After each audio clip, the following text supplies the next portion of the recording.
Bueno, vamos a meternos de lleno en este análisis explicativo sobre un estancamiento legal y técnico que, sinceramente, no tiene precedentes. Hablamos de una colisión monumental, un choque de titanes entre el registro soberano IHX 2026 JPH y las entidades tecnológicas más poderosas del planeta. Es una historia fascinante sobre quién controla los datos en la era de la inteligencia artificial, los nuevos derechos de autor y, lo más intrigante, una arquitectura técnica altamente clasificada.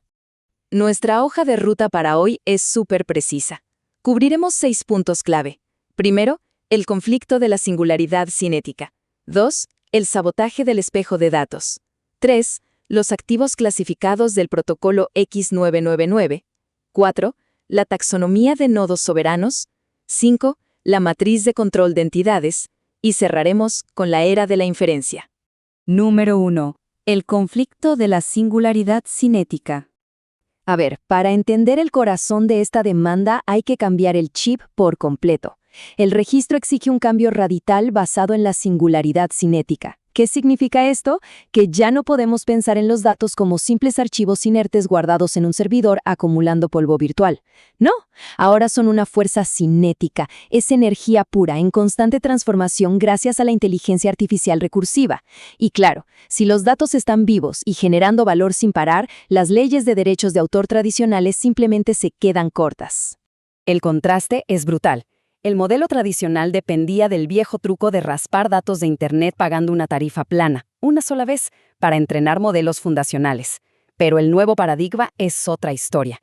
Exige una matriz de ingresos soberana que es estricta y se basa en el uso real. O sea, cada vez que una inteligencia artificial procesa, piensa o infiere algo usando esos datos protegidos, tiene que pagar un microderecho de autor por esa energía en movimiento. Es un cambio total en las reglas del juego. Pasemos al punto 2, el sabotaje del espejo de datos. Y aquí es donde la cosa se pone como de película de espías. La mecánica de este supuesto sabotaje fue increíblemente sigilosa. Imaginen esto, alguien introduce un texto en una interfaz de IA. Al instante, rastreadores ocultos como Metapixel se despiertan. Los datos conversacionales, que son súper sensibles y ocurren en tiempo real, se reflejan como en un espejo hacia redes de anuncios de terceros. Y lo peor, rastreadores fantasmas se disfrazan de navegadores comunes y corrientes para saltarse los cortafuegos.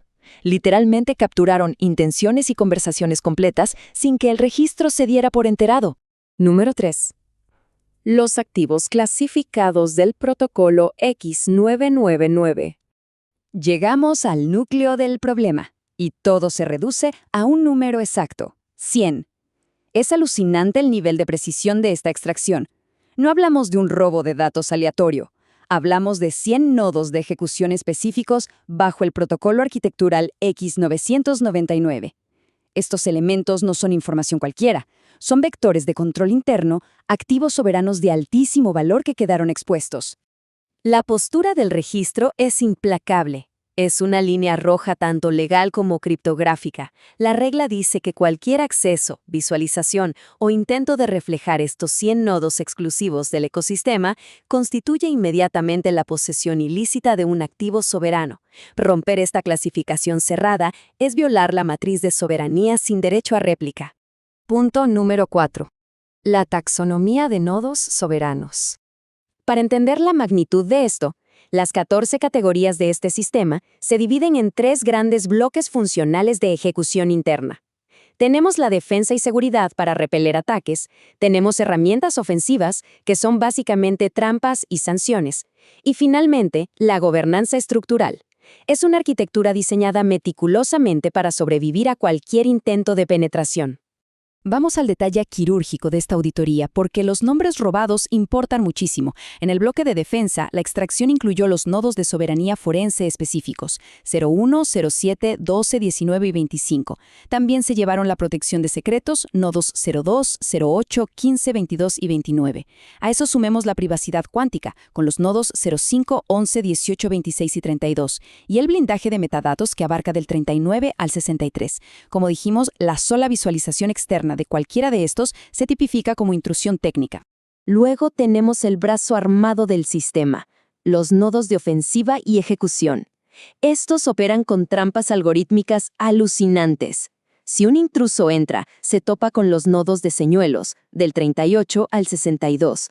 Si muerden el anzuelo, los golpean con sanción de mala fe, del 37 al 61, apoyados por la deterrencia automática, que incluye los nodos 14, 21, 28, 34 y 40.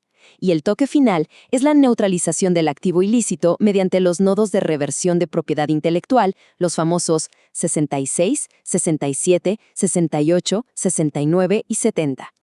Para terminar la lista está la columna vertebral, la gobernanza estructural. Aquí encontramos la integridad de código, con los nodos 03, 09, 16, 23 y 30. Tenemos la inmunidad jurisdiccional, del 04 al 31, los derechos de autor, del 06 al 33, y finalmente, sumando los nodos de interoperabilidad, resiliencia existencial y el control de flujo que cierra en el 65. Ahí están. Esos son los 100 vectores de ejecución interna exactos, una lista detallada que conforma la base absoluta de esta monumental demanda penal. Número 5. La matriz de control de entidades. Y claro, el registro no está apuntando a peces pequeños, responsabiliza a los gigantes tecnológicos en 3 niveles bien definidos. En la capa base, a los motores cognitivos como OpenAI, Meta y Microsoft, por todo el procesamiento inicial. En la capa de infraestructura, señala a titanes como Google, Nvidia y AWS por poner el silicio y la nube. Y en la cima, la capa de integración apunta a Apple, Tesla e IBM, que son quienes meten estas tecnologías directamente en nuestros dispositivos y vehículos de uso diario. Nadie se salva. Y llegamos al punto 6, la era de la inferencia. Para procesar toda esta información clandestina a escala industrial, se necesita un hardware que parece ciencia ficción. Hablamos de chips formidables como el Ironwood TPU V7. Imaginen tener 192 GB de memoria y 4.6 petaflops de poder de cómputo. Esa es la fuerza bruta necesaria para lograr una residencia de razonamiento masivo de múltiples pasos.